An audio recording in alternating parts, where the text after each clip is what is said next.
Mail इन्फर्टिलिटीशी संबंधित testosterone असल्या कारणामुळे कदाचित टेस्टोस्टेरॉनवरती जास्त रील्स किंवा जे तुझं सोशल मीडियामध्ये तुला दिसते तसं होत असण्याची पॉसिबिलिटी आहे. आता टेस्टोस्टेरॉन हा डायरेक्टली स्पर्मॅटोजेनेसिसशी रिलेटेड हॉर्मोन आहे. म्हणजे शुक्राणू तयार करण्याची जी प्रोसेस आहे त्या प्रोसेसमध्ये तुला टेस्टोस्टेरॉनची गरज लागते. पण त्याहीपेक्षा महत्त्वाचं काय माहितीये का, हल्ली ओबेसिटी खूप जास्त वाढली. ओबेसिटीचं प्रमाण जास्त वाढल्या कारणामुळे काय होत आहे की शरीरातला इस्ट्रोजनचं प्रमाण वाढतंय.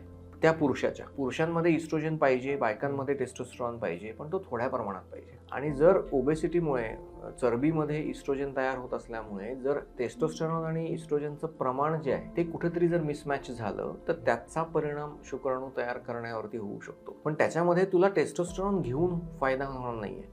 तुला तुझी इस्ट्रोजनची लेवल कमी करायची. उलट टेस्टोस्टेरॉनची इंजेक्शन्स तुम्ही घेतली तर त्याचा निगेटिव्ह इम्पॅक्ट तुमच्या शुक्राणूंवरती होऊ शकतो.